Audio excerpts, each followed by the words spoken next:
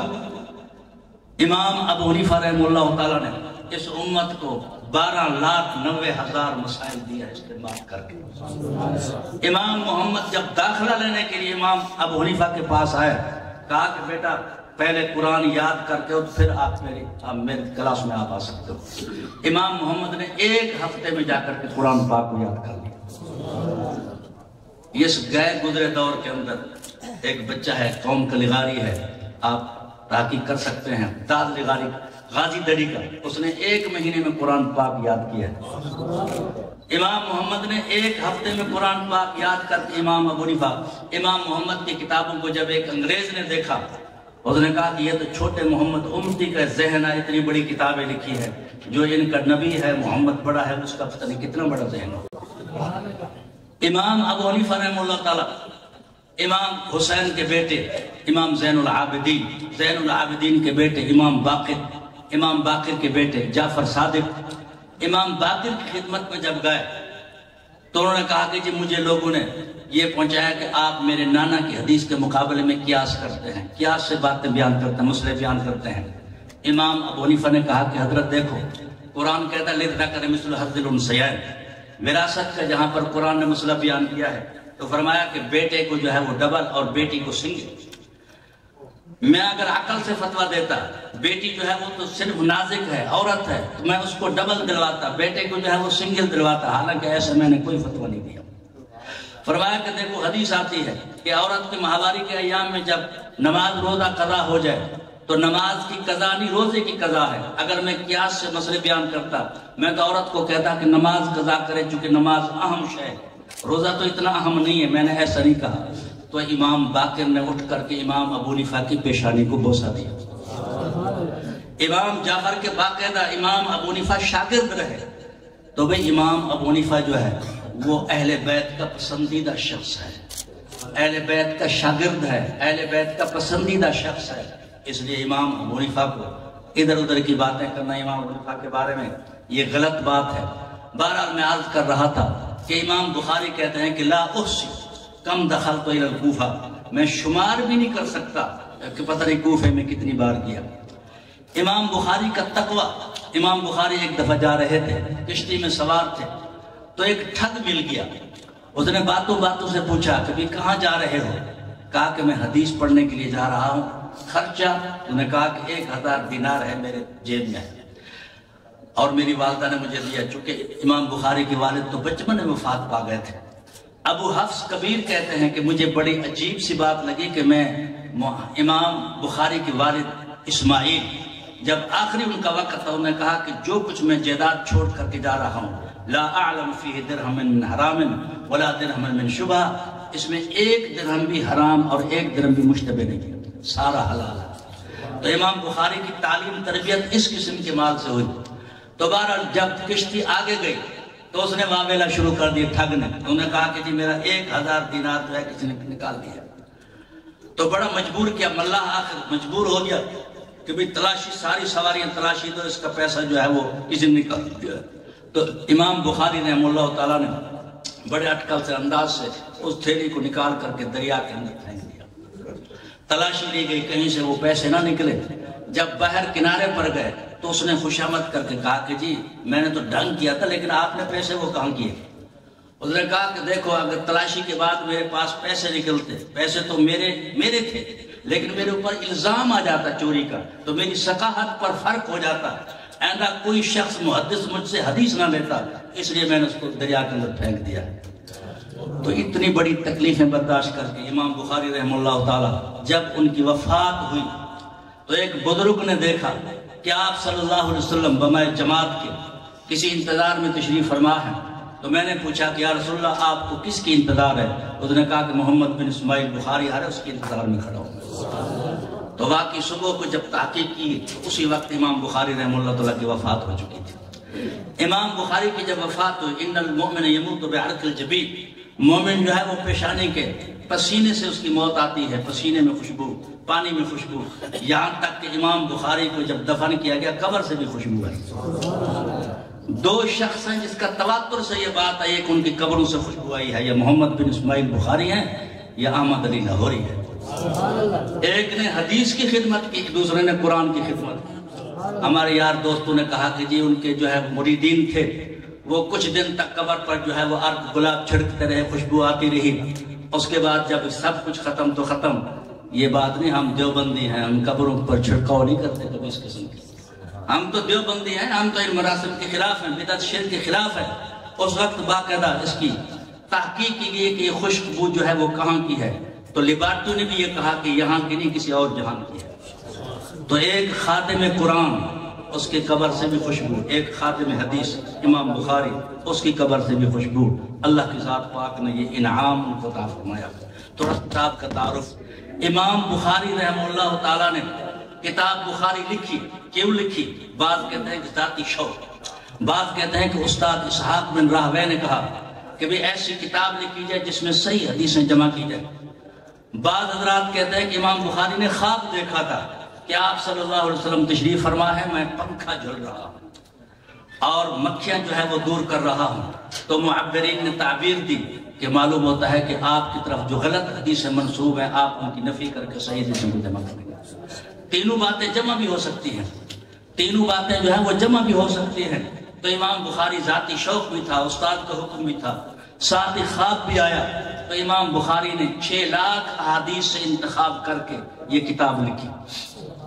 6 لاکھ احادیث سے انتخاب کر کے اس حدیث کی کتاب کو لکھا. بلا تکرار 9082 تکرار کے ساتھ 9082 حدیثیں ہیں، اور بلا تکرار طلباء سمجھتے ہیں 4000 اس میں حدیثیں ہیں. جتنے فنی باتیں تھی سارا کا سب کچھ کرنے کے بعد ہر حدیث پر 2 رکعت پڑھتے، پھر استخارہ کرتے. جب دل مطمئن ہوتا اس کے بعد جو ہے وہ کتاب میں لکھتے. بڑی اس لیے اس کا لقب پڑ گیا اصح الکتب بعد کتاب اللہ صحیح البخاری. یہ لقب یوں نہیں ملا بلکہ بڑے اس کے بعد تجربات کے بعد، بڑے جو ہے وہ کاوشوں کے بعد، بہت بڑی اس محنت کے بعد اللہ کی ذات پاک نے اس کتاب کو جو ہے یہ لقب عطا فرمایا ہے. پھر سب سے بڑی بات یہ ہے کہ امام بخاری کے اندر 22 ثلاثیات ہیں. 22 ایسے حدیثیں ہیں کہ صحابی کا واسطہ، تابعی کا واسطہ، تبع تابعی کا واسطہ، کل 3 واسطے ہیں. سند بہت اونچی امام بخاری رحمہ اللہ تعالیٰ کی ہے. اور پھر عجیب بات ہے، علماء نے تجزیہ کیا ہے کہ بھئی ان 22 حدیث کی جو حدیث ثلاثی ہے ان میں سے جو 20 حدیثیں ہیں اس میں سارے کے سارے استاد امام بخاری کے سارے حنفی. معلوم ہوا کہ احناف کے پاس بھی علم حدیث تھا، آخر علم حدیث ہے تو تب تو ہم حدیث کی کتابیں پڑھ رہے ہیں. اور امام بخاری رحمہ اللہ تعالیٰ نے دنیا کی کوئی ایسی کتاب نہیں کہ جس کو یہ شرف حاصل ہو.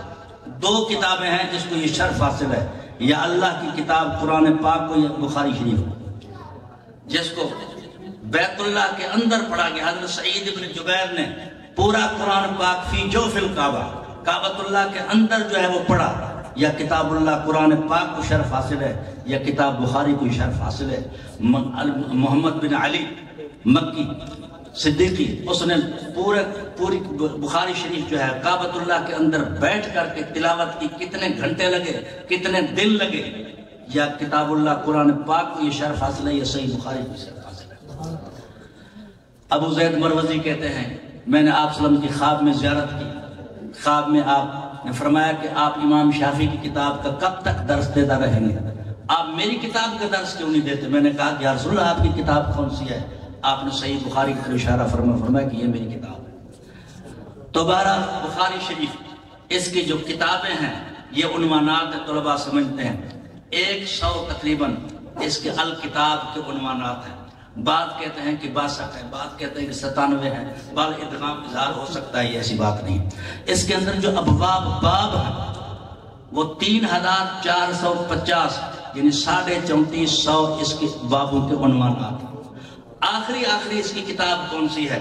شیخ الحدیث حضرت مولانا زکریا رحمہ اللہ تعالیٰ وہ فرماتے ہیں کہ آخری بخاری کی جو کتاب ہے وہ ہے کتاب الاعتصام بالکتاب والسنہ. لیکن دوسرے شراحین کہتے ہیں کہ نہیں، آخری اس کی کتاب جو ہے وہ کتاب التوحید ورد علی الجہمیہ وغیرہ ہے، یہ ہے اس کی آخری. حافظ ابن حجر رحمہ اللہ تعالیٰ فرماتے ہیں کہ کتاب التوحید کو آخر میں کیوں رکھا گیا ہے؟ اس لیے کہ توحید بنیاد ہے، اس لیے امام بخاری نے توحید کو آخر میں کتاب التوحید کا عنوان آخر میں دیا. پہلے جو ہے وہ کتاب الایمان کا عنوان ہے، آخر میں جو ہے کتاب التوحید. آپ جانتے ہیں مثبت منفی، اس میں مثبت باتوں کا بیان ہے، اللہ علیم خبیر. اس میں منفی باتوں کا بیان ہے کہ اللہ کی ذات پاک ولد نہیں ہے، اللہ کا کوئی شریک نہیں ہے. تو ابتدا کے اندر کتاب الایمان ہے، اس کے آخر کے اندر کتاب التوحید. اس میں مثبت باتوں کا بیان ہے، اس میں منفی باتوں کا بیان ہے. پھر اسی باب آخری باب جو آپ نے پڑھا، اس کو کیا مناسبت کتاب التوحید کے ساتھ؟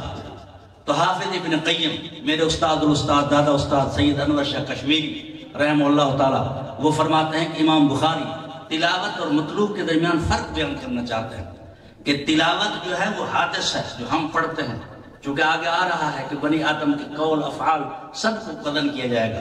یہ تلاوت حادث ہے، مطلوب جو اللہ کی صفت ہے وہ قدیم ہے. کسی زمانے کے اندر یہ مسئلہ بڑا معرکۃ الآراء مسئلہ بنا تھا، اختلاف تھا. معتصم باللہ وقت کا بادشاہ معتزلی مذہب رکھتا تھا، اس کا خیال یہ تھا کہ قرآن مخلوق ہے، یعنی قرآن دنیا کی کتابوں کی طرح، جس طرح دنیا کی کتابیں ہیں حادث ہے اور ختم ہونے والی، قرآن بھی ایسے. لیکن ایک دوسری طرف علماء حقہ تھے کہ القرآن و کلام اللہ غیر مخلوق، قرآن اللہ کی کلام ہے، یہ مخلوق نہیں. جس طرح خدا قدیم ہے، خدا پر فنا نہیں، تو اس طرح اللہ کا جو قرآن اس پر بھی کبھی فنا نہیں آ سکتا. بڑا تشدد کیا، بہت سے حضرات کو شہید کر دیا گیا. اس مسئلے کی وجہ سے بہت زیر زمین چلے گئے. لیکن امام احمد بن حنبل رحمہ اللہ تعالیٰ میدان میں کھڑے ہو گئے. انہوں نے کہا میں دوسری کوئی شہید ہو جاؤں تو ہو جاؤں، سختی ہو تو ہو، میں وہی کہوں گا جو حق مسئلہ ہے کہ القرآن و کلام اللہ غیر مخلوق. قرآن اللہ کی کلام ہے، یہ مخلوق نہیں ہے، حادث نہیں ہے. جس طرح خدا قدیم ہے، اس پر فنا نہیں آتی، اس کلام کے اوپر بھی کبھی فنا نہیں آئی. امام احمد بن حنبل کو 28 مہینے تک جیل میں ڈالا گیا. امام شافعی رحمہ اللہ تعالیٰ نے خواب میں دیکھا بشر احمد ببلوى تصیبہ، احمد بن حنبل کو خوشخبری سناؤ اور کہو کبھی تمہیں تکلیفیں پہنچیں گی لیکن ڈٹ جانا اور جو ہے وہ حق بات سے پیچھے نہ ہٹنا. امام شافعی نے کہا کہ یہ خواب میں نے دیکھا ہے، کون اب لے جاتا ہے یہ خواب، کون اس کے پاس جیل میں پہنچاتا ہے؟ تو امام طحاوی کے ماموں اسماعیل مدنی اس نے کہا کہ میں یہ خواب لے جاتا ہوں، پیغام پہنچاتا ہوں. تو یہ ان کے پاس جب گئے تو حضرت کعب بن مالک کی سنت ادا کرتے ہوئے امام احمد بن حنبل نے اپنا کرتا اتار کر کے اسماعیل مدنی کو دے دیا.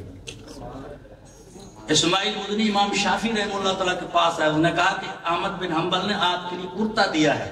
امام شافعی نے کہا کہ کرتا تو میں نہیں لیتا، آپ ہی لے، کیونکہ آپ کو دیا ہے، لہذا یہ کرتا مجھے دو. پانی میں گھول کر کے امام شافعی نے وہ پانی پی لی. یہ تھے علماء. آج ہم اپنے حالت کو بھی دیکھیں، کیا ہے ہماری حالت، ہم اپنے آپ کو بھی تو کچھ کہیں. تو مطلب یہ ہے کہ امام شافعی نے ان کے پانی جو دھلا ہوا پانی جس میں قمیص ڈالی گئی تھی وہ پانی پی لیا. امام احمد بن حنبل کہتے ہیں کہ مجھے روزانہ جو ہے وہ ایک جلاد 2 کوڑے لگاتا تھا اور اتنے زور سے لگاتا کہ 2 سے اوپر نہیں لگا سکتا، جلاد صرف 2 کوڑے لگا سکتا تھا. کہا کہ مجھے ایک دفعہ کوڑے لگانے کے لے جایا جا رہا تھا تو پیچھے سے مجھے کپڑے سے پکڑ کر کسی نے جھٹکا دیا. میں نے جب پیچھے مڑ کر کے دیکھا، میں نے کہا تو کون؟ اس نے کہا میں ابو الحیثم ہوں، بغداد کا مشہور ڈاکو ہوں، اور سرکاری ریکارڈ میں باقاعدہ دیکھو 18,000 مجھے کوڑے لگائے گئے ہیں لیکن میں نے کسی واردات کو مانا نہیں. 18,000 کوڑے لگائے گئے لیکن کسی واردات کو میں نے مانا نہیں. تو حق کے لیے کوڑے کھا رہے، خیال کرنا، حق بات سے پیچھے نہ ہٹنا.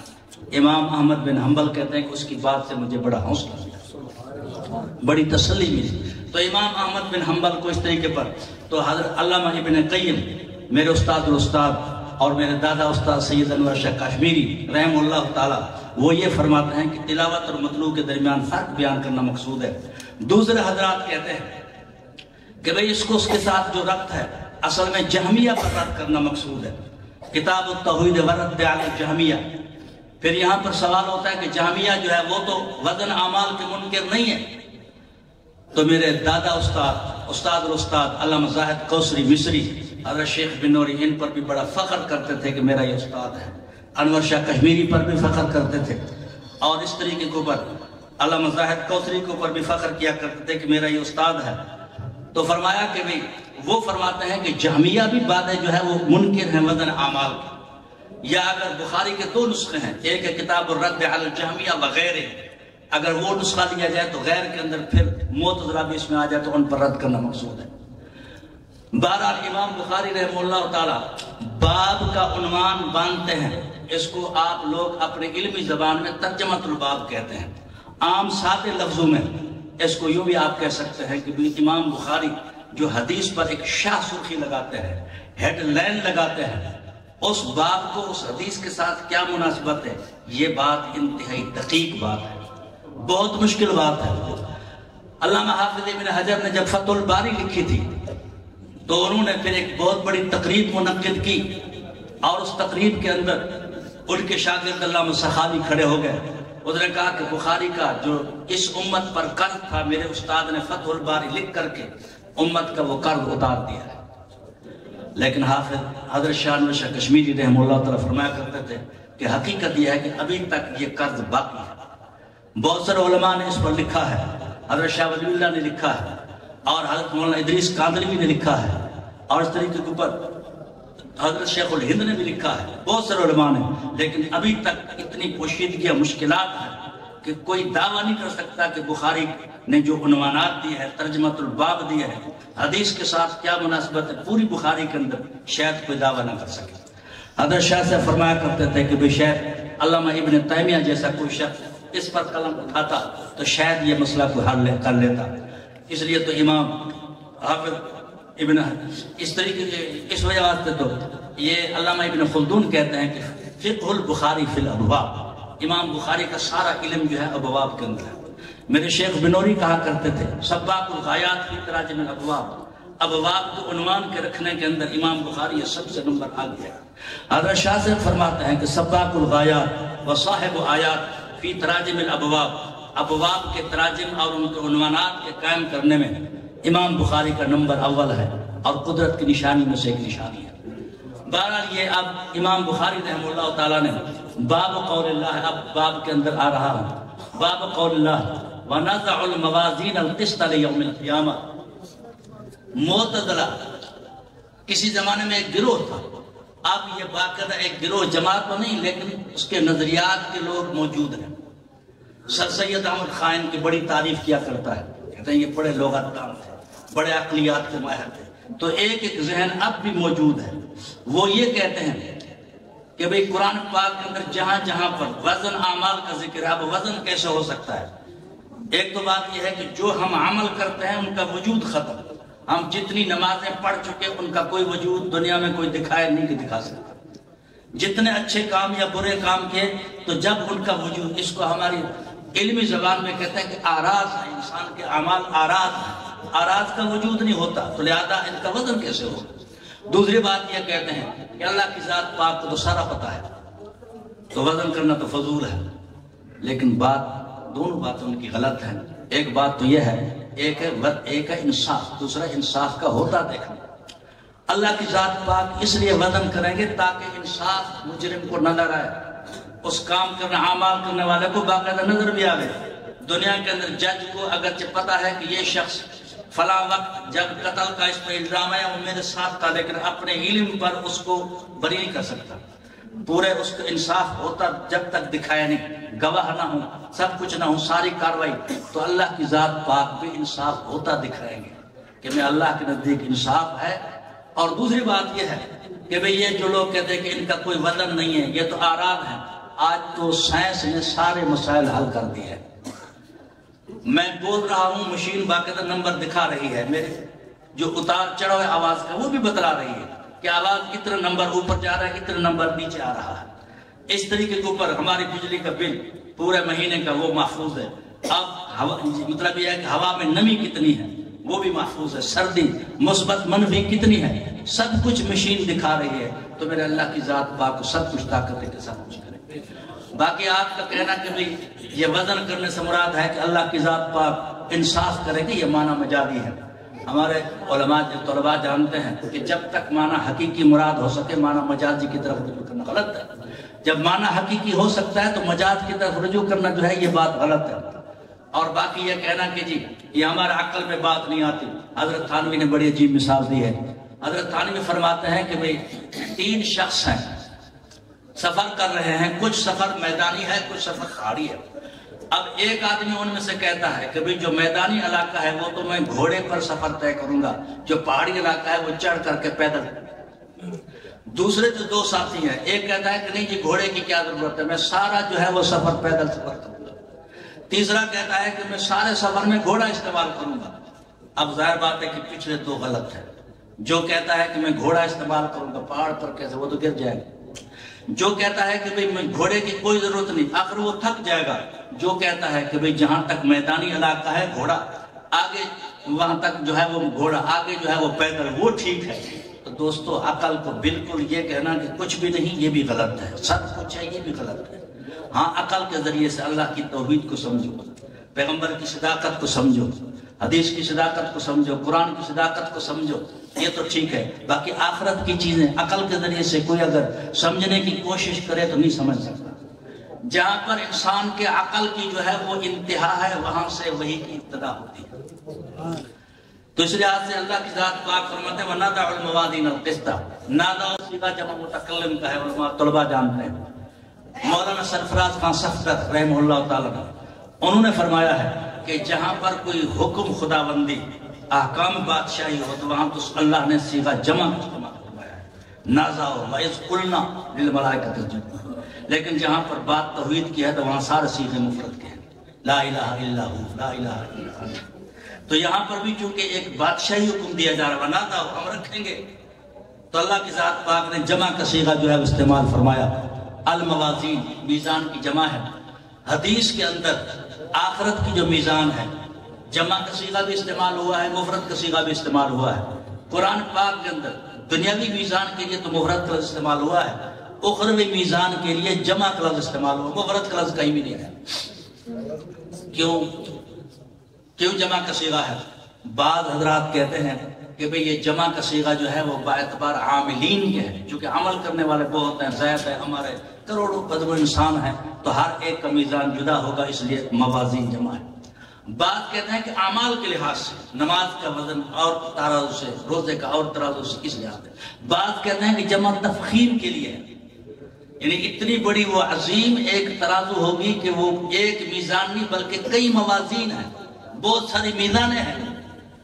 اس کے لیے ایک واقعہ علامہ آلوسی نے واقعہ نقل کیا اور جو مفسرون نے نقل کیا ہے کہ جناب حضرت داؤد علیہ السلام نے اللہ کی دربار کے اندر عرض کی کہ اللہ وہ ترازو جس کے ساتھ تو اعمال کا وزن کرے گا اس کو مجھے نظارہ کرا، میں دیکھنا چاہتا ہوں. تو اللہ کی ذات پاک نے پردے ہٹا دیے. اتنا بڑا ترازو تھا کہ بھئی ایک ایک پلڑے کے اندر 7 آسمان زمین اگر آئیں تو سما جائیں. جناب داؤد علیہ السلام بے ہوش ہو، جس کے بارے میں آپ نے فرمایا کان یصوم یومن یفطر یومن. صوم داؤدی ایک دن ناغا ایک دن روزہ بہت مشکل ہے. آپ نے فرمایا کہ اگر صوم مثال رکھنا چاہتے ہو تو اس انداز کرو. وکان لا یفر اذا لاقا، جب دشمن سے ملتا تو پھر میدان نہیں چھوڑتے تھے، ڈٹ جاتے تھے جو کچھ بھی ہو جائے. اب ان کی کیفیت ہے کہ بے ہوش ہو گئے. پھر ہوش میں آیا، کہا کہ یا اللہ یہ تو اتنے بڑے پلڑے ہیں کہ 7 آسمان زمینیں اس میں آ سکتے ہیں، تو کون اس کو بھر سکے گا؟ تو اللہ نے فرمایا کہ اذا رضیت عن عبدی ملأته بتمرۃ، بندہ جب اخلاص کے ساتھ ایک کھجور بھی دیتا ہے تو اخلاص کی وجہ سے یہ سارے پلڑے میں بھر دو. وَنَزَعُ الْمَوَازِينَ الْقِسْطَ، قسط کا معنی انصاف. سوال ہوتا ہے کہ موازین کے ساتھ قسط کی صفت کیوں لائی گئی ہے؟ بھائی اس لیے کہ کبھی کبھی تولنے والے میں ہیرا پھیری ہوتی ہے، کبھی ترازو میں ہیرا پھیری ہوتی ہے. تو قسط کا لفظ بڑھا کر اشارہ کر دیا کہ بھئی نہ تو تولنے والے میں وہاں ہیرا پھیری ہوگی نہ ترازو میں ہیرا پھیری ہوگی. لوگ ترازو میں ہیرا پھیری کرتے ہیں نا، تو بظاہر ٹھیک نظر آتی ہے، لیکن ترازو میں ہیرا پھیری ہوتی ہے. ونازع الموازین القسط، وہ ہیرا پھیری اس میں نہ ہوگی، بالکل ترازو انصاف کا ہوگا. اب ایک فنی ہماری بات ہے، وہ یہ ہے کہ موازین جو ہے وہ جمع ہے اور قسط جو ہے وہ مفرد ہے. حالانکہ صفت موصوف آپس میں صفت موصوف مصداقاً ایک ہوتے ہیں، مصداقاً ایک ہوتے ہیں، مفہوماً الگ الگ ہوتے ہیں. زید العالم، مصداقاً جو زید کا مصداق وہی عالم کا، جو عالم کا وہی زید کا، مفہوم الگ الگ ہے. زید کا مفہوم اور ہے اور عالم کا مفہوم اور ہے. تو سوال یہ ہے کہ یہاں پر مطابقت نہیں ہے. تو بعد حضرات یوں جواب دیتے ہیں، تھوڑا علمی جواب ہے. ہر شے کے تین شرط، تین درجے ہوتے ہیں. لا بشرط شے، بشرط شے، بشرط لا شے. بشرط شے فلاں قید ہو، بشرط لا شے فلاں قید نہ ہو. لا بشرط شے کوئی اس کے اندر قید نہ ہو، مطلق. تو یہ القسط جو ہے مصدر ہے لا بشرط شے کے درجے میں، جس کے اندر کسی قید کا اعتبار نہیں. تو لہذا اب تذکیر تانیث سب کے لیے برابر، تثنیہ جمع کے لیے سب کے لیے برابر. یعنی جس کو آپ عام سادہ لفظوں میں کہتے ہیں کہ یہ مصدر تاکید کے لیے ہے، بس لہذا اس کا تثنیہ جمع ضروری نہیں ہے. دوسرے حضرات کہتے ہیں کہ بھئی یہاں پر اس سے پہلے مضاف معذوف ہے، ذوات القسط. تو ذوات تو جمع کا صیغہ ہے، لہذا اس کے لیے اس کا صفت بننا ٹھیک. بعض کہتے ہیں کہ یہ مفعول لہو ہے. بہرحال یہ تین ترکیبیں ہوئیں. وَنَضَعُ الْمَوَازِينَ الْقِسْطَ لِيَوْمِ الْقِيَامَةِ. یہ لیوم القیامہ لام جو ہے بمعنی فی کے ہے، یہ لام اجلیہ ہے اور اس سے پہلے مضاف معذوف ہے لِأَجَلِ حساب، یہ لِحساب یوم القیامہ، یہ لِجَزَاءِ یوم القیامہ. تو بہرحال قرآن پاک کی آیت امام بخاری رحمہ اللہ تعالیٰ لائی ہے تبرکاً، اور دوسرا اس بات پر تنبیہ کرنے کے لیے کہ آگے جو حدیث آ رہی ہے وہ حقیقت میں اس قرآنی آیت کی تشریح ہے. آگے فرمایا کہ امام بخاری فرماتے ہیں وَإِنَّ أَعْمَالَ بَنِي آدَمَ وَقَوْلَهُمْ يُوزَنُ. بنی آدم کے اعمال بھی وزن کیے جائیں گے، ان کی باتیں بھی وزن کی جائیں گی. یعنی گویا کہ امام بخاری جاتے جاتے ہمیں یہ تنبیہ کر رہے ہیں کہ خیال کرنا آپ کے اعمال، آپ کے اقوال سال کو تولا جائے گا. کم کت بھی کم بھی تکھا تھی توریندر، کت بھی کم بھی تکھا تھی توریندر. تو مطلب یہ ہے کہ بھئی ڈرنا بھی چاہیے، کرنا بھی، عمل بھی کرنا چاہیے. آگے جو تولنے والے ہیں وہ بڑے سخت ہیں. تو مطلب یہ ہے کہ بھئی امام بخاری نے کہہ دیا کہ اعمال بنی آدم کی، ان کی باتیں، سب کچھ کا وزن ہوگا. امام بخاری تو مطلق بات کرتے جا رہے ہیں. بنی آدم کے اندر انبیاء بھی آ گئے، اس کے اندر سب لوگ آ گئے. لیکن دوسرے علماء فرماتے ہیں کہ 70,000 جو اللہ پر توکل کرنے والے، آپ نے حدیث میں پڑھا ہے، ان کا حساب نہ ہوگا، وہ بلا حساب جنت میں جائیں گے. انبیاء علیہ السلام وہ بھی بغیر حساب کے جائیں گے. لیکن ملا علی قاری کہتا ہے کہ اما عائشہ صدیقہ نے آپ سے سوال کیا تھا کہ یا رسول اللہ آپ اپنے اپنوں کو یاد کریں گے. فرمایا کہ 3 موقع ایسے ہیں کہ کوئی کسی کو یاد نہیں کرے گا.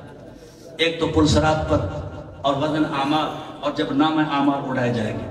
تو اس سے ملا علی قاری نے یہ سمجھا ہے کہ معلوم ہوتا ہے کہ بے انبیاء کا بھی حساب ہوگا. لیکن 3 لفظ بولتا ہوں، اگر ان کی بات ٹھیک ہے تو 3 لفظ: اظہار عزت، اظہار ذلت، اتمام حجت. اظہار عزت، اظہار ذلت، اتمام حجت. مدرسوں میں جب امتحان ہوتا ہے، جو طالب علم فیل ہو جاتے ہیں ان کو بھی کھڑا کرتے ہیں. ہم کبیر والا میں پڑھتے تھے تو وہاں پر ایسا ہوتا تھا، جو نمبر اول آتا تھا اس کو بھی کھڑا کرتے تھے، لیکن جو فیل ہو جاتا اس کو کھڑا کرتے تھے اظہار ذلت کے لیے کہ تاکہ دیکھو کیسے ذلیل شخص ہو جائے. اور جو اول نمبر آتا اس کو بھی کھڑا کرتے تھے اظہار عزت کے لیے. تو اللہ کی ذات پاک انبیاء کا، اگر مولا علی قاری کی بات درست ہے تو پھر اللہ کی ذات پاک انبیاء کے اعمال کا وزن کرے گا اظہار عزت کے لیے. اللہ فرمائے گا دیکھو تم نے میرے انبیاء کی تکذیب کی، ہاں جی کیسے انہوں نے خوبصورت عمل کیا، دنیا دیکھے گی کتنے بڑے خوبصورت اعمال ہیں، سونے ورگے ہیں، بالکل بڑے صاف ستھرے ہیں. اور جو کفار ہوں گے ان کی اظہار ذلت ہوگی. ہم اب تم کے لیے اتمام حجت ہوگی، تاکہ کل کو کوئی شخص بہانہ نہ کر سکے کہ میرے ساتھ انصاف نہیں ہوا. ہر ایک کے ساتھ انصاف ہوگا. تو امام بخاری رحمہ اللہ تعالیٰ فرما رہے ہیں کہ اعمال بنی آدم ان کے قول کو وزن کیا جائے گا. مفتی شفیع رحمہ اللہ تعالیٰ نے لکھا ہے، فرمایا کہ بھئی جو بولو، جو کام کرو، جو لکھو، اس کا بھی وزن ہوگا. اللہ کے اس کا بھی وزن ہوگا. یہ نہیں کہ جو کچھ لکھ دیا. اور آج کل تو اللہ معاف کرے کیا کہوں گا. بے شک اعمال بنی آدم ان کے قول بھی وزن کیے جائیں گے. مجاہد کہتے ہیں، قال مجاہد امام بخاری رحمہ اللہ تعالیٰ جہاں پر یہ عنوانات قائم کرتے ہیں بڑے حوالے دیتے ہیں، طلباء جانتے ہیں، اساتذہ جانتے ہیں، بڑے حوالے دیتے ہیں. کہیں کہتے ہیں قال مجاہد، کہیں کہتے ہیں قال حسن بصری، کہیں کہتے ہیں قال اکرمہ، کہیں کہتے ہیں قال مجاہد. یہی تو تقلید ہے اور کیا ہے.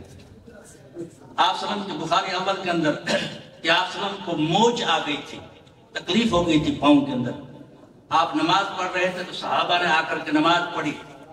صحابہ نے جو ہے وہ نماز آپ کے پیچھے جو ہے وہ کھڑے ہو کر کے نماز پڑھی. آپ نے فرمایا کہ جب امام بیٹھا ہے تم بھی بیٹھ کر کے نماز پڑھو. لیکن آخری جو آپ کا عمل تھا وہ یہی تھا کہ بھئی آپ نے بیٹھ کر کے نماز پڑھی ہے، صحابہ نے کھڑے ہو کر کے.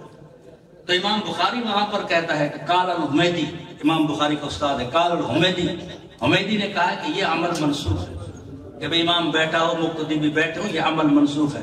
ہم بھی تو یہی کہتے ہیں. ابو حنیفہ کو کوئی شارع تو ہم نہیں مانتے بلکہ شارح مانتے ہیں. شارع تو پیغمبر کی ذات کی نامی ہوتی ہے، قانون دینے والی. امام جو ہوتا ہے وہ تشریح کرنے والا ہوتا ہے. تو امام بخاری قال مجاہد کے حوالے سے کہتے ہیں قسطاس. امام بخاری تھوڑی سی مناسبت کی بنا پر، حالانکہ قسطاس کا لفظ ہے نہیں یہاں پر، فرمایا کہ القسطاس العدل بالرومیہ، رومی زبان کے اندر اس کا معنی جو ہے وہ انصاف کرنے کے آتے ہیں. قرآن پاک کے اندر غیر عربی الفاظ ہیں یا نہیں، اس میں علماء کا اختلاف ہے. ابو میسرہ تابعی ہیں، کہتے ہیں کہ قرآن پاک میں ہر زبان کے الفاظ ہیں. اس کو کہتے ہیں توارد لغات. اس لغت میں بھی، اس زبان میں بھی، اس زبان میں، ہر زبان میں استعمال ہوتا ہے، کوئی حد نہیں ہے. علامہ جلال الدین سیوطی بھی کہتے ہیں کہ ہوا اختیاری. میرے نزدیک میں یہی پسندیدہ ہے کہ قرآن پاک کے اندر اور الفاظ بھی ہیں. حسد کا لفظ حبشی زبان کا لفظ ہے. فیر کا لفظ یہ فارسی زبان کا لفظ ہے. سجیر کا لفظ یہ بھی فارسی زبان. قال ابن عباس کتاب التفسیر میں آپ نے پڑھا ہوگا. سنگ گل، سنگ گل، سنگ گل کے ساتھ عبداللہ ابن عباس نے اس کا ترجمہ کیا. تو معلوم ہوا کہ بھئی غیر عربی زبان کے لفظ بھی، لیکن اس کو کہتے ہیں توارد لغات، کہ بھئی اس لغت میں بھی، اس لغت میں بھی، اس زبان میں بھی، اس زبان میں بھی. مولانا ظفر احمد عثمانی رحمہ اللہ تعالیٰ وہ تو قرآن پاک میں نہیں، ویسے کہتے ہیں کافور کا لفظ، یہ کپور ہندی زبان کے لفظ بھی ہے. کرن فل جس کا معنی لونگ ہوتا ہے، قرآن پاک میں یہ لفظ نہیں ہے لیکن باقی عربی کتابوں میں آتا ہے کرن فل، کان کا پھول.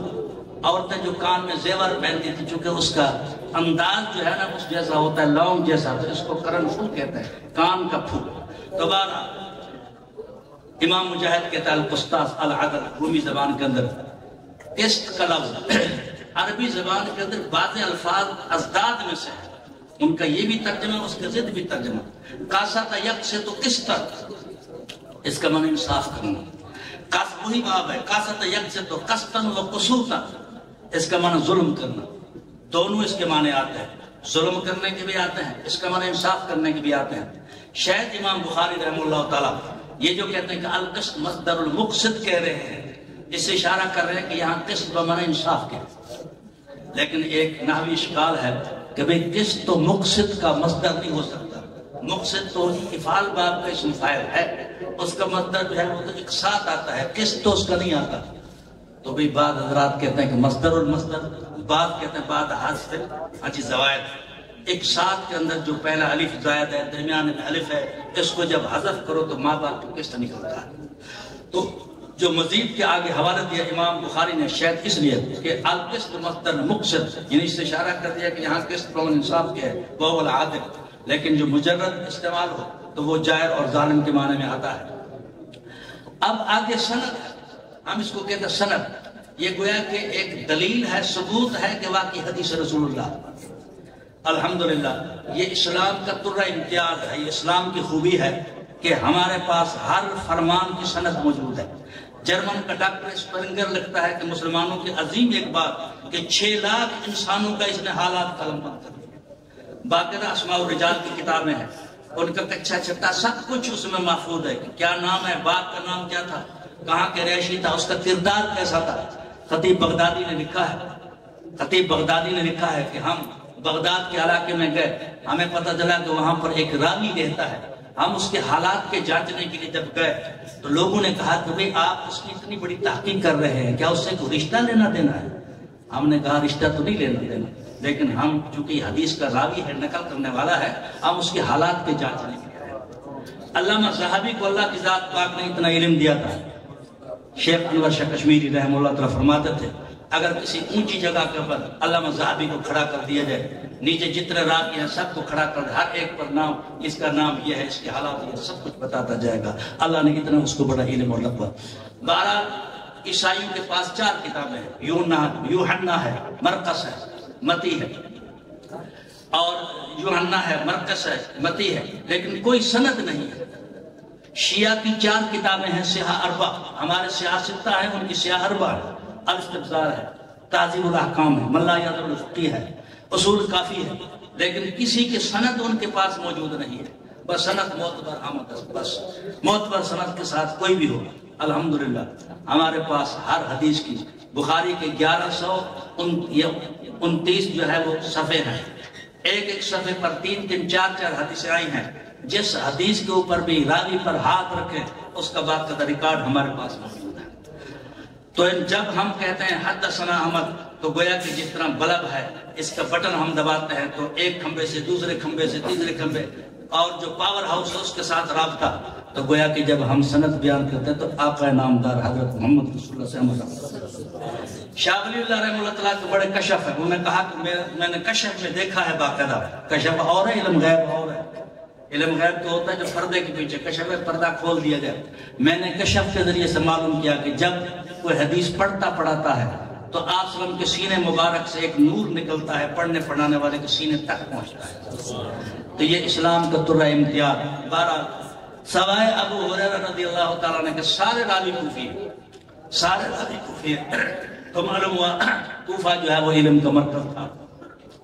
احمد بن اشقاق، اگر یہ عجمی لفظ ہے تو پھر اس کو غیر منصرف پڑھا جائے گا۔ آپ کے زبر لکھی ہوئی ہے، کسرہ لکھا ہونے والا کسرہ آنا چاہیے، اور اگر یہ عربی زبان کا لفظ ہے تو پھر احمد بن اشقاق بن پڑھا جائے گا۔ محمد بن فضیل، اس پر شیعت کا الزام تھا، لیکن اس نے قسم اٹھا کر کے حلفاً کہا کہ میں شیعہ نہیں ہوں، اس کی حدیث لے لی گئی۔ عمارہ بن قعقاع، ابو زرعہ، یہ حضرت جریر بن عبداللہ رضی اللہ تعالیٰ عنہ کے پوتے ہیں، جن کے بارے میں آقا نامدار حضرت محمد صلی اللہ علیہ وسلم، حضرت جریر کہتے ہیں کہ ما حجبنی ولا رانی الا تبسما، آپ نے مجھے کبھی روکا نہیں، جب میں گیا ہوں بلا رکاوٹ آپ کے پاس گیا ہوں، اور آپ نے جب بھی مجھے دیکھا ہے تو ہنس پڑے ہیں، مسکرائے۔ یہ ان کے پوتے ہیں، ابو ہریرہ رضی اللہ تعالیٰ عنہ، حضرت صلی اللہ علیہ وسلم کے صحابی ہیں۔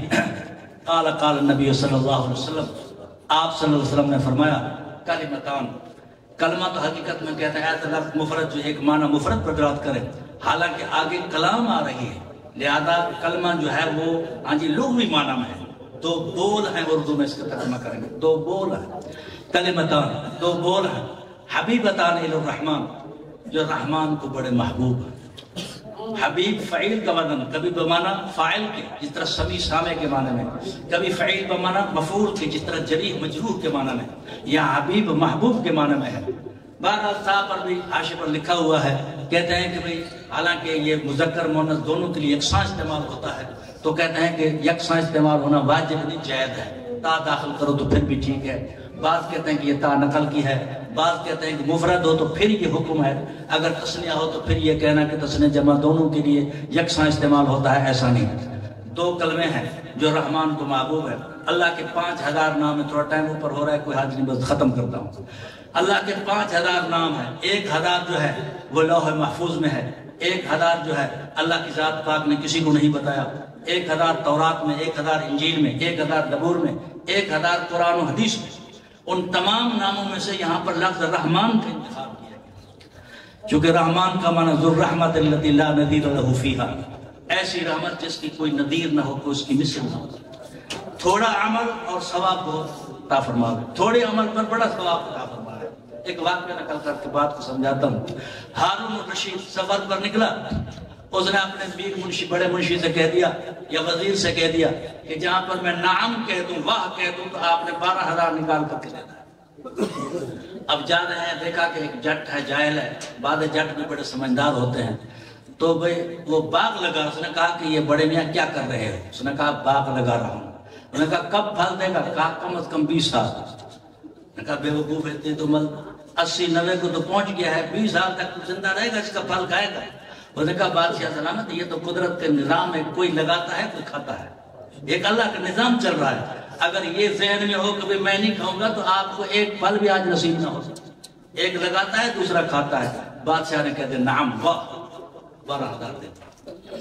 اس نے کہا کہ جی لوگوں کے باغ جو ہے وہ تو 20 سال کے بعد، میرا تو باغ ابھی پھل گیا ہے، 12,000 مل گئے۔ پھر بادشاہ نے کہا نعم، واہ، اور 12,000۔ اس نے کہا کہ لوگوں کے باغ جو ہے وہ تو ایک بار، میرا باغ جو ہے وہ 2 بار پھلا، ایک ہی وقت میں 2 بار۔ بادشاہ نے کہا نعم، واہ، اور 12,000۔ تو وزیر نے کہا حضرت چلو نہیں تو آپ کا خزانہ سارا خالی کر دیں گے۔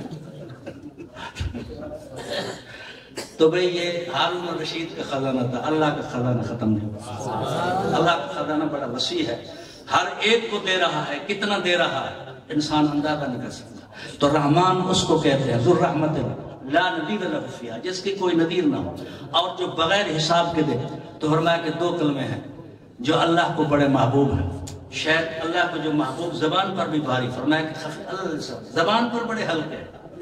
میں فنی لحاظ سے کہوں اس کے اندر جو ہے نہ اس کے اندر قیاس لغوی کی مخالفت ہے، نہ اس میں تنافر حروف ہے، نہ اس میں غرابت ہے۔ فنی لحاظ سے بھی کوئی اس کے اندر ثقل نہیں ہے عربیت کے لحاظ سے، ویسے بھی زبان پر پڑھنا بھاری ہے، فنی لحاظ سے بھی ان کے اندر کوئی بھاری پن نہیں، بڑے ہلکے ہیں۔ لیکن ثقیلتان فی المیزان، شاید زبان پر جو ہلکے ہیں تو وہ ترازو میں بھی ہلکے ہوں، فرمایا نہیں ثقیلتان فی المیزان، میزان میں بڑے بھاری ہیں۔ ایک مادی مثال دے دو، جس طرح پاپڑ کھانے میں ہلکے، میدے پر بھاری، یہ روحانیات کے اندر زبان پر بڑے ہلکے ہیں لیکن وزن کے سے بڑے بھاری ہیں۔ کلمتان حبیبتان الی الرحمن خفیفتان علی اللسان ثقیلتان فی المیزان سبحان اللہ و بحمدہ سبحان اللہ العظیم۔ کتاب الدعوات کے اندر یہ حدیث آتی ہے، وہاں پر آتا ہے کہ جو شخص 100 بار پڑھتا ہے روزانہ، تعریف کے لیے نہیں ترغیب کے لیے کہہ رہا ہوں، یہ بندہ بھی پڑھتا ہے روزانہ، تو جو 100 بار ان کلمات کو پڑھتا ہے حدت خطایا ہوگا انکان مثل زبد البحر، اگرچہ سمندر کی جھاگ کے برابر بھی گناہ کیوں نہ ہو تو سارا مٹا دی جائے۔ مستدرک حاکم کی جو روایت ہے اس میں آتا ہے کہ جو شخص 100 بار ان کلمات کو پڑھتا ہے اس کو اللہ کی ذات پاک 1,24,000 نیکی عطا فرماتا ہے۔ سبحان اللہ و بحمدہ سبحان اللہ العظیم، سبحت سبحان اللہ، یہ عامل محذوف فعل، سبحتوں کا مفعول مطلق ہے، سمجھو اس کے اندر اختلاف ہے، علمی الفاظ ہے، وہ ذکر نہیں کرتا۔ وَبِحَمْدِهِ کئی ترکیبیں ہیں لیکن سب سے سہل ترکیب یہ ہے کہ بھئی یہ معطوف ہے، سبحت سبحان اللہ وَأَتَلَبَّسُ بِحَمْدِهِ، اللہ کی حمد کے ساتھ میں متلبس ہوتا ہوں۔ سبحان کا معنی ازل سے ابد تک تمام نقائص سے پاک، ازل سے ابد تک تمام نقائص سے پاک، لیکن ہمارے پاس اردو زبان میں اس بات کو ادا کرنے کے لیے کوئی لفظ نہیں ہے۔ البتہ ہم عام طور پر کہہ دیتے ہیں اللہ پاک، نبی پاک، کپڑا پاک، جو کہ ہمارے پاس لفظ نہیں ہے، اگرچہ فرق ہے، کپڑا پاک پلیتی سے، اللہ پاک شرکا سے، عیبوں سے، نبی پاک عیبوں سے، گناہوں سے، لیکن ہمارے پاس اردو میں کوئی زبان کے لفظ نہیں ہے۔ تو سبحان کا معنی ہوتا ہے ازل سے ابد تک جتنے نقائص ہیں ساروں سے پاک۔ اب ہماری عمر زندگی جو ہے وہ محدود ہے، ہم کیسے خدا کی پاکی، اللہ نے ہمیں ایک لفظ دیا ہے سبحان اللہ کا، بس یہ کہیں گے وہ اشارہ مطلب بتا۔ صرف کسی کی پاکی بیان کرو، اس کی خوبیاں بیان نہ کرو تو یہ بھی کافی نہیں ہے۔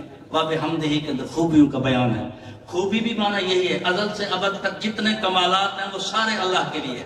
سب سے بہتر معنی جو ہے ملا عبدالغفور لاری نے کیا ہے، الحمدللہ کل حمد من الازل الى الابد من ای حامد کان للہ تعالی، ازل سے ابد تک جتنی تعریفیں ہیں وہ ساری کی ساری اللہ کی ذات پاک کے لیے۔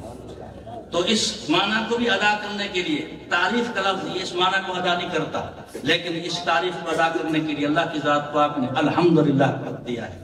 تو سبحان اللہ کہا، سارا وہ معنی مطلب ادا ہو گیا۔ الحمدللہ ہم نے کہا، ساری خوبیاں اللہ کی ذات پاک کے لیے ثابت ہو گئی۔ اردو میں اس مطلب کو ادا کرنے کے لیے کوئی لفظ نہیں ہے۔ تو فرمایا کہ سبحان اللہ و بحمدہ، پھر اس کی تاکید کی گئی، چونکہ خدا کے اندر شرکا کو، بہت ساری باتوں کو پہلے ثابت کرنے والے بہت سارے لوگ ہیں، اس لیے اس کا تکرار کیا گیا، سبحان اللہ و بحمدہ سبحان اللہ العظیم۔ طلباء سے ایک بات عرض کرتا ہوں، حضرت درخواستی رحمہ اللہ تعالیٰ ایک لفظ بیان فرماتے تھے، فرمایا کہ یہ مسجدیں جو ہیں یہ بہشتی باغ ہیں، مدرسے جو ہیں یہ محمدی باغ ہیں، لہذا آپ محمدی باغ کے پھول ہیں، آپ محمدی باغ کے پھول ہیں، آپ کاغذی پھول نہ بنے کہ جس کا رنگ تو اچھا ہوتا ہے حقیقت کچھ نہیں ہوتی۔ آپ کے اندر باقاعدہ رنگ بھی ہونا چاہیے۔ آپ کے رنگ 3 چیزیں ہیں، علم ہے، عمل ہے، جذبہ ہے۔ علم ہے، عمل ہے، جذبہ ہے. علم نہیں جہالت ہے. آپ سمجھو کہ پھول نہیں ہے. آپ کے اندر علم ہے، عمل نہیں ہے، تو پھر بھی سمجھے کہ آپ کاغذی پھول ہیں. علم بھی ہے، عمل بھی ہے، لیکن جذبہ استقامت نہیں ہے، تو پھر بھی سمجھے کہ آپ کاغذی پھول ہیں. اللہ تعالیٰ یہ ٹوٹے پھوٹے الفاظ ہیں قبول فرما لے. شفا کاملہ یا اللہ. حضرت جو بیمار ہیں ان کو بھی شفا کاملہ حضرت. یا اللہ جو دوست احباب وفات پا گئے ہیں، خاص طور پر مولانا احمد میاں صاحب، یا اللہ ان کے درجات بلند فرما. یا اللہ وہ ذات گرامی جس نے ہماری خاطر بہت تکلیفیں برداشت فرمائی اور ہماری ہدایت کے لیے ارشادات بیان فرمائے، یا اللہ ان کے اوپر کروڑ ارب رحمت اور درود اور نازل فرما. یا اللہ جتنے محدثین کرام ہیں، یا اللہ ان کے درجات بلند فرما. یا اللہ بیماروں کو شفا کاملہ عاجل مستمر فرما. یا اللہ جتنے دوست آئے ہیں ان کی دعاؤں کو قبول فرما.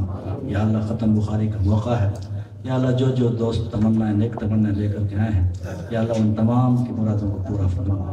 یا اللہ ہمارے رحم فرما. یا اللہ ہمیں اخلاص نصیب فرما. یا اللہ اساتذہ نے جو پڑھا ہے طلباء نے پڑھا ہے، یا اللہ ان کے پڑھنے اور پڑھانے کو قبول فرما. یا اللہ ہمارے اوپر رحم کرم فرما. یا اللہ قبولیت نصیب فرما. ربنا تقبل منا انك انت السميع العليم وتب علينا انك انت التواب الرحيم. اللهم لك الحمد كما انت اهله، وصل على محمد كما انت اهله، وافعل بنا كما انت اهله، فانك اهل التقوى واهل المغفرة. يا اول الاولين يا اخر الاخرين يا رحم المستحقين يا ارحم الراحمين. اللهم صل على سيدنا محمد النبي الامي وآله وبارك وسلم عدد معلوم لك.